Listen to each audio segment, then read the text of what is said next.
In the name of the Father, and of the Son, and of the Holy Spirit.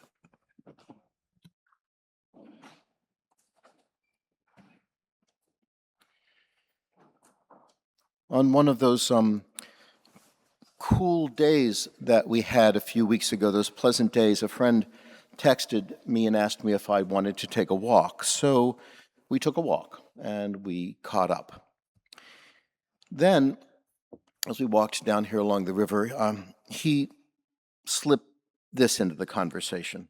And it's not the sort of thing you can easily slip into a friendly conversation. That he thinks of suicide a lot. A lot. He promised me that he will not do it. He will not do it, but he thinks about it all the time and has for most of his life. I think that there are a lot of people in this city like my friend.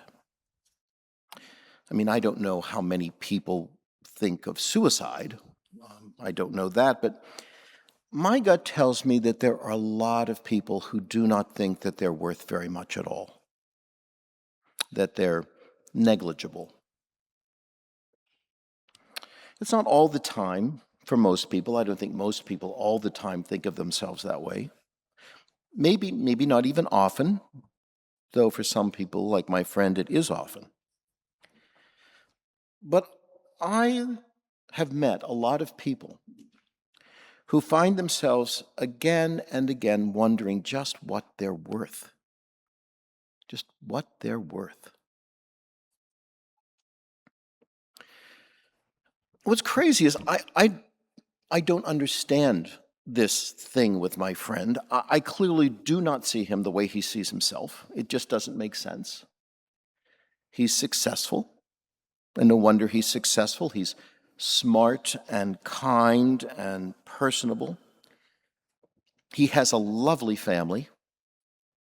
He has a gorgeous wife. Most men who look like him do have gorgeous wives. But often he thinks about suicide. Here's how insidious his pain is. He tells me that I don't have to worry about him killing himself. He says, though, that the only reason he won't harm himself is that he's too much of a coward. And you see this trap? This trap. His inability to kill himself makes him feel worse about himself, because if he were just stronger, he could do the right thing and pull that trigger.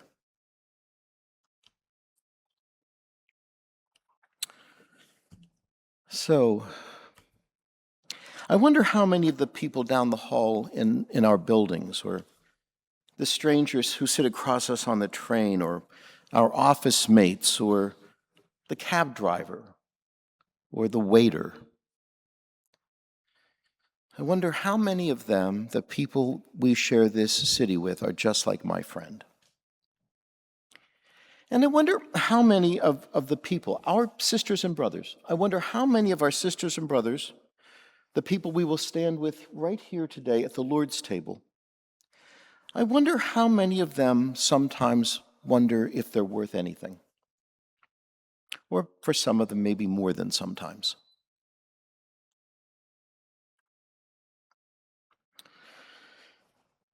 Now, if I were you, I put myself out there, you have to imagine what the people hearing you are thinking. And I suspect some of you are thinking, well, he's making all of this up. He doesn't have a friend who thinks of suicide. He got this off a website like sermonillustrations.org. Well, if that's what you're thinking, I would understand it. But I promise you, you're wrong. My friend is a real person. He exists. People like him exist.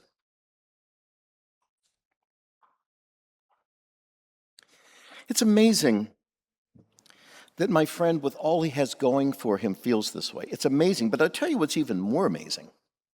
What's even more amazing is that he told me, right?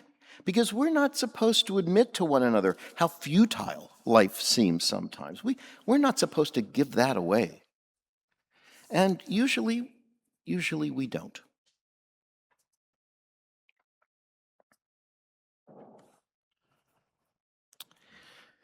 So this woman whose daughter was possessed. We heard Matthew's story. Matthew did not write this story. Mark wrote this story. Mark says, in his gospel, says that the woman was a Syrophoenician. Mark turned her into a Canaanite. So Mark made her a Syrophoenician because he wanted to say to his listeners that she was a Gentile and a foreigner. That's what Syrophoenician would have meant to the people listening to Mark. But Matthew didn't want to do that. Matthew wanted to say that she was worthless. Read through the Hebrew Bible and look for every use of the word Canaanite. It is an ugly word. It's a slur. We have words like that, don't we? Matthew wanted us to know that this woman was a Canaanite, not just a foreigner, a Canaanite. She was worthless. She was a dog.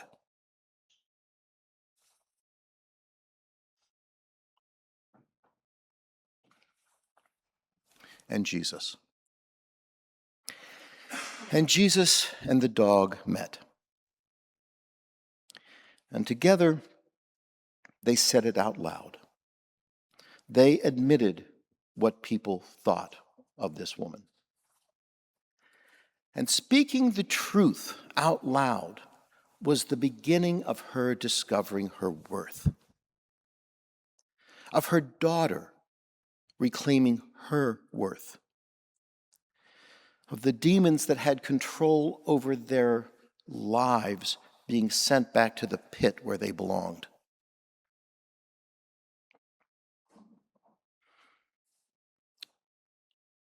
The friends of Jesus, the church.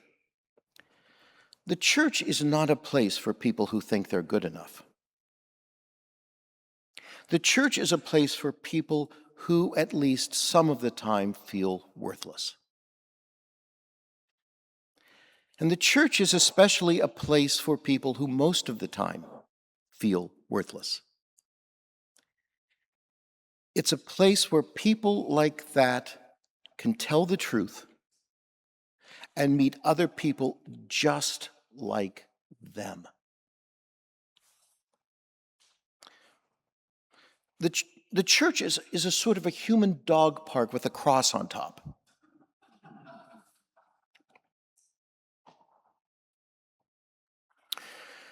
So, 10 years ago, or 2 years ago, it seems like 10 sometimes, 2 years ago, Mother Stacy invited me to preach at Pride Evensong here.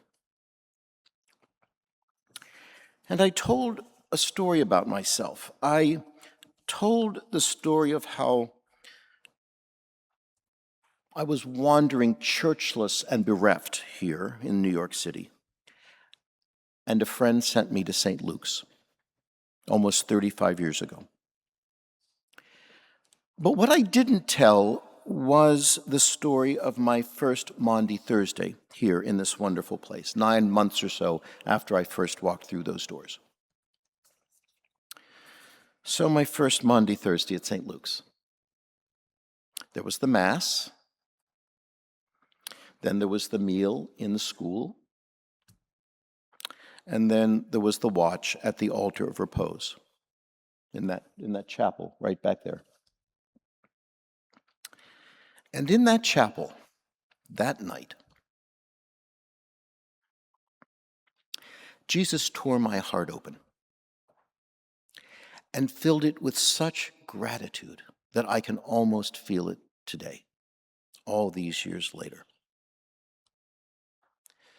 That little room was full of people, mostly men, mostly gay men, many of whom would never live to see another Easter. On their knees there in that room, gazing with nothing short of awe at the sacrament of that Jesus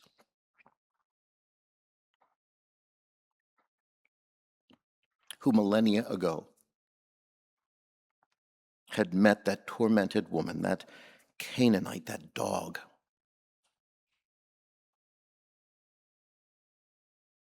Everyone tells me that I'm just a dog. I can imagine so many of them in that room on their knees thinking that.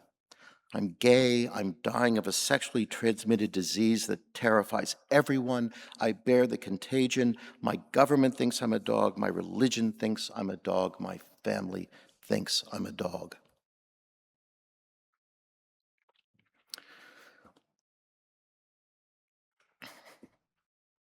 But Jesus had lifted them off the floor from under the table where the best they could hope for was scraps, and he fed them with the finest food, the choicest wine. He fed them with his life. And now they gazed in wonder.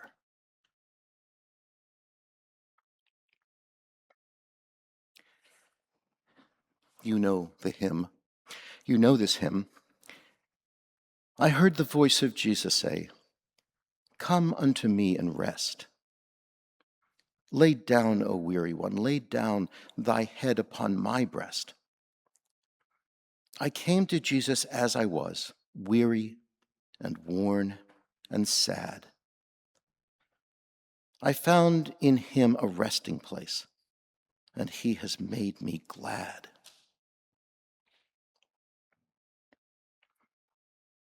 I came to Jesus as I was.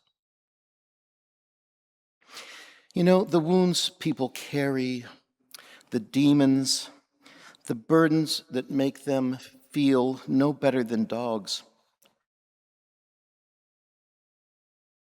it's not so obvious now. Not like it was then. My friend, you would never imagine looking at him that my friend feels worthless. There aren't any KS lesions on his face. There's no wasting from some virus. No one crosses the street to get away from him. But in his heart of hearts,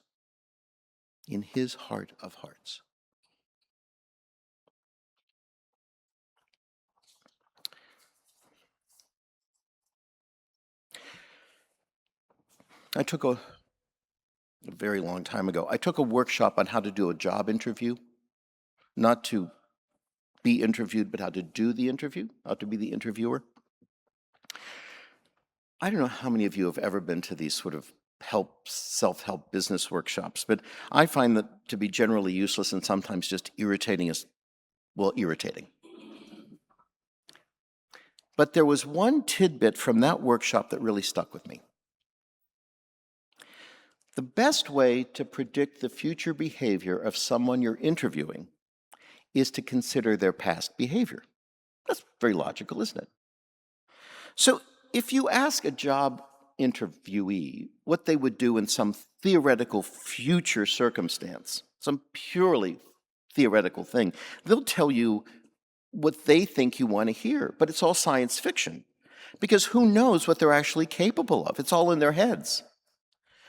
What you need to ask them is tell you something that they did do, that they already did. What they actually did a job like your job, when they actually did a job like your job and did it well. That's what you need to ask them about, because that's how you find out what they're really made of.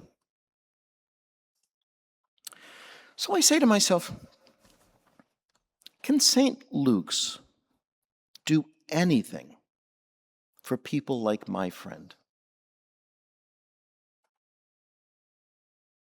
And I know you can, because you did it before. I mean, you do it day in and day out even now. You do it. It's what you do here.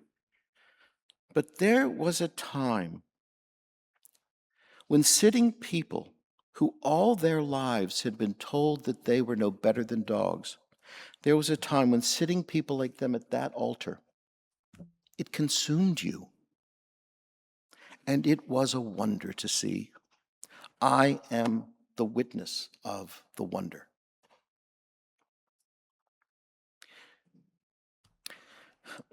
Most people, and this is really sad for me to say this because I do religion for a living and have all my life, but most people imagine the church is a place for smug people who think they're worth a great deal. That's what people think we are, smug people who think we're really worth it.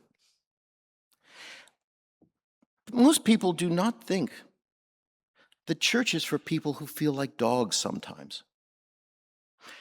Maybe most of the time, maybe all the time for some people. Dogs who would be happy just for scraps.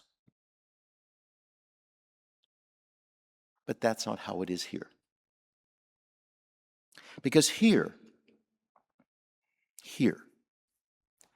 Jesus reaches down and takes their hand under the table, takes their little paw, and Jesus lifts them up, and Jesus draws them to the table, and Jesus sits them with the family, and Jesus feeds them with a banquet beyond anything any of us could ever imagine, not scraps.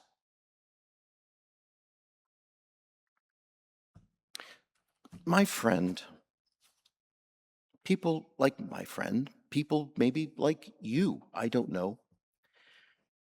But these people, we have to tell them. We have to tell them what is here for them, what is here for them. And what is here is the incomprehensible relief of knowing that in God's world, none of us are dogs. We are children. We are the heirs. That table is for us.